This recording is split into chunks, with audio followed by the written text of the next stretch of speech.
Indonesia, bangsa dan negara, rumah ideologi Pancasila.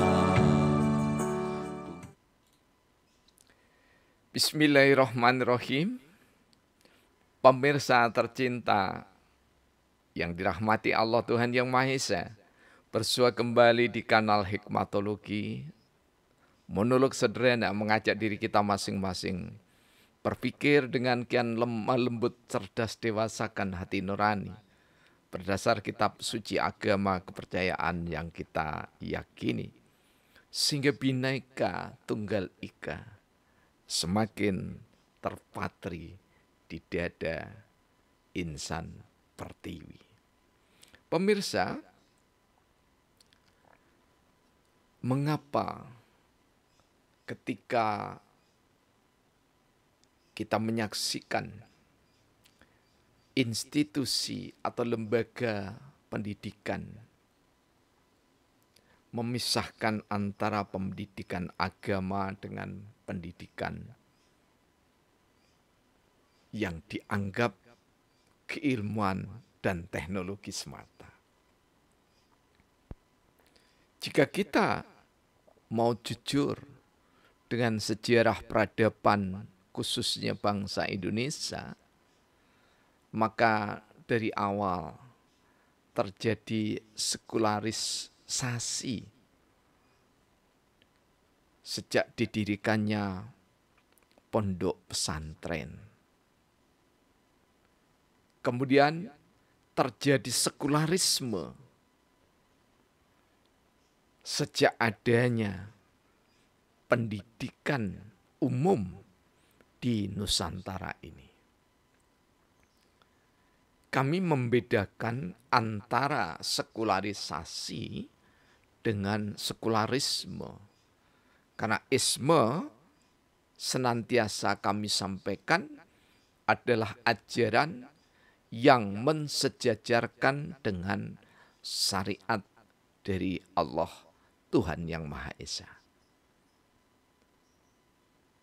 Kami menyebut bahwa sejak adanya pondok pesantren, tepatnya yang tertua di dunia, insya Allah setidaknya di Nusantara, adalah pondok pesantren Sidogiri, karena didirikan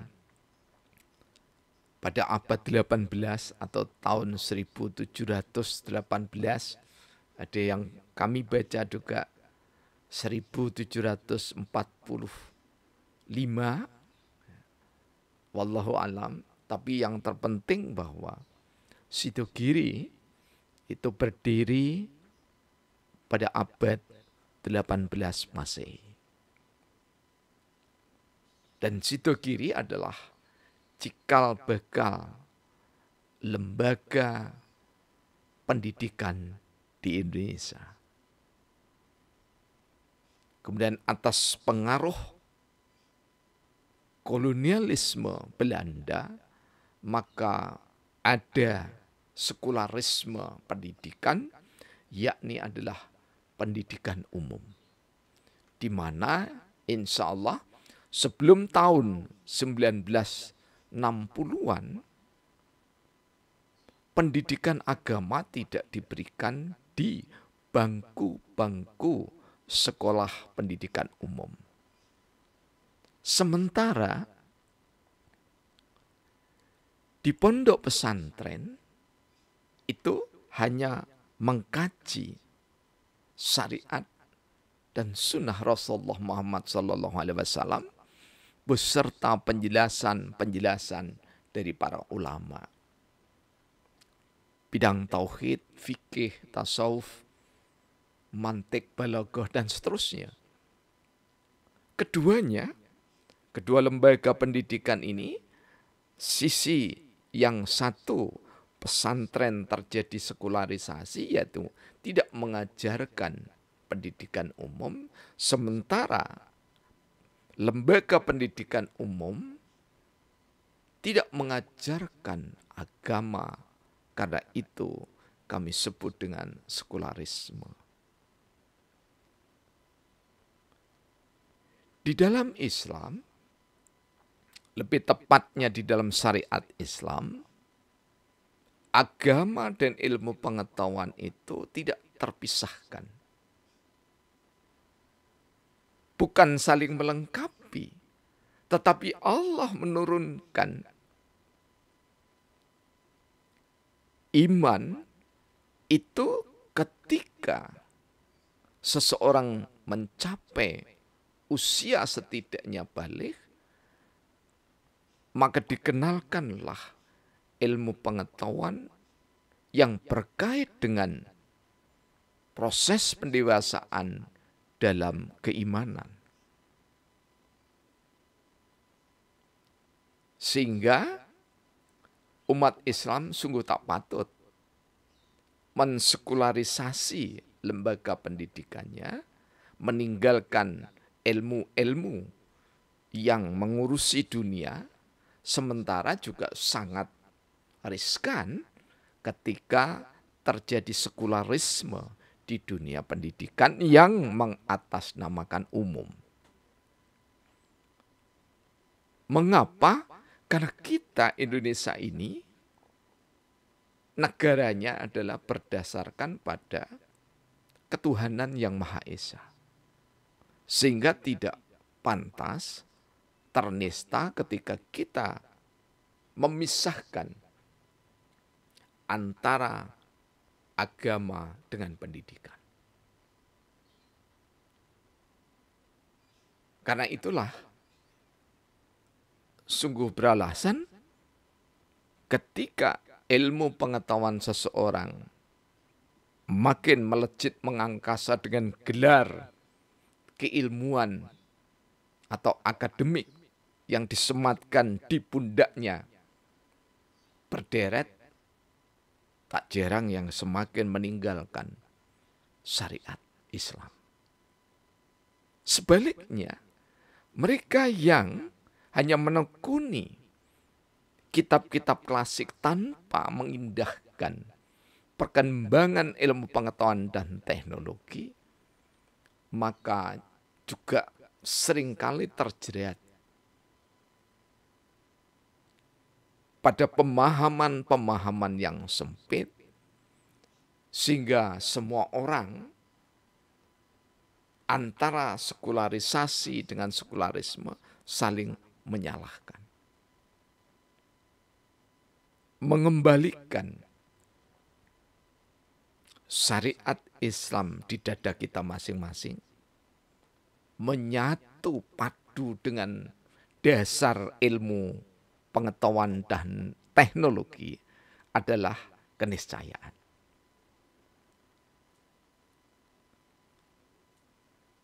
Kami membingkai data sekularisme dan sekularisasi dalam syair atau kami sebut dengan Syabdana yang ke-16.442. Mohon maaf terlalu bersemangat. Ke-16.422. Iman dan ilmu bagian pertama. Miskin literasi berfundasi Iqra bismi rabbik, Islam dikerdilkan. Sungguh Islam benar-benar kafatan linnas, untuk insan. Syariat Islam untuk seluruh manusia di seluruh belahan. Didakwahkan Rasulullah Muhammad SAW dengan cara berkirim tulisan. Raja-raja dunia yang terjangkau diberi surat ajakan. Diajak raja-raja memeluk Islam agar dianugerahi keselamatan. Selamat di dunia dan akhirat tanpa perkecualian. Kampung Celaket, tanggal 3 November tahun 2022. Pemirsa, sangat hafal ketika kita mengkaji iman dan ilmu. Salah satu firman Allah menegaskan, yarfa'illahu ladina amanu minkum waladina utul ilmah darajat. Allah mengangkat derajat itu karena ilmu, karena iman dan ilmu yang dimiliki oleh seorang hamba. Jadi derajat tidak dinaikkan karena iman saja, derajat tidak dinaikkan karena ilmu saja. Derajat dinaikkan itu bersamaan antara iman dan ilmu pengetahuan. Bukan harta benda dan tahta.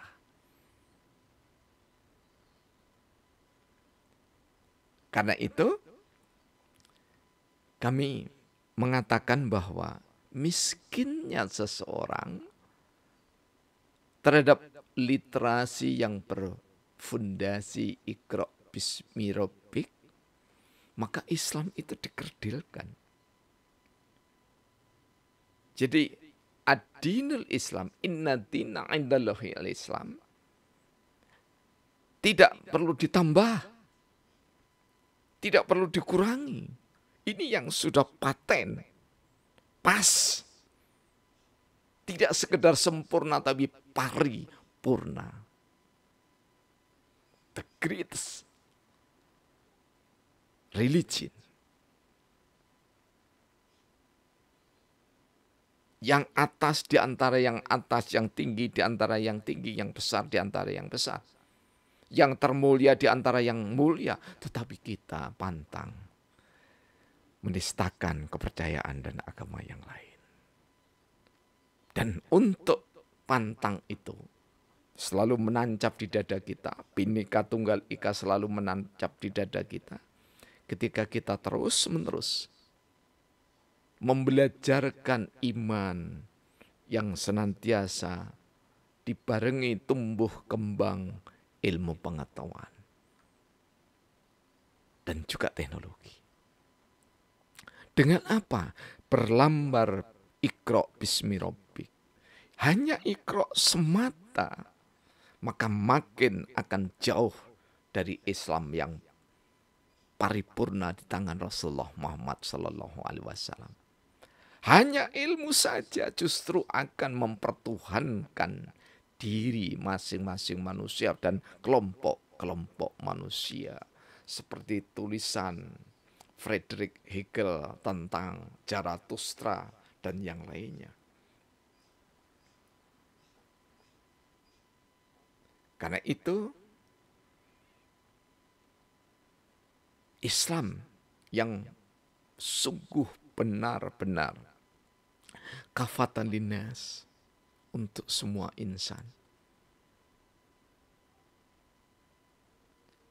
Yang dibutuhkan adalah pengayaan hati kita, pengayaan otak kita, sehingga berpikir dan menggalih itu benar-benar menuju ridha Allah Subhanahu wa taala. Dan ketika berpikir dan menggalih menuju ridhonya Allah, maka betapapun berbedanya kita bisa menyampaikan kebenaran Islam dengan lembut, penuh kearifan.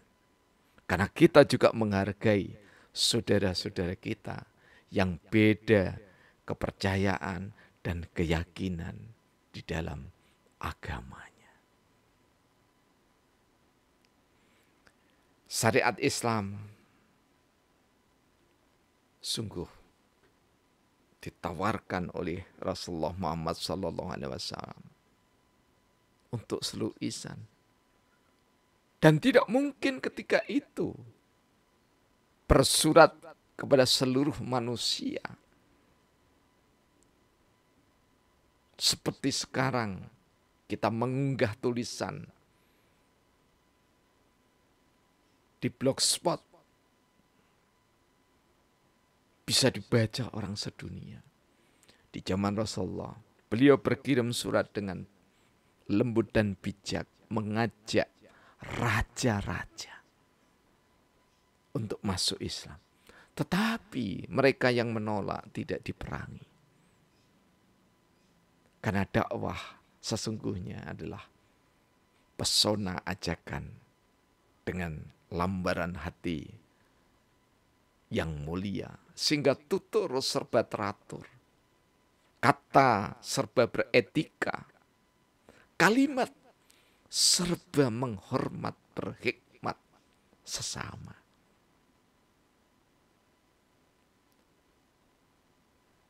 Pemirsa, penawaran-penawaran yang dilakukan oleh Rasulullah tidak direduksi dengan kalimat Islam Makkah, Islam Madinah, Islam Jazirah Arab. Tidak. Islam cukup dengan konsekuensi rukunnya. Iman cukup dengan konsekuensi rukunnya. Dan ihsan cukup. Semua cukup. Paripurna. Istimewa. Untuk kita yang meyakininya.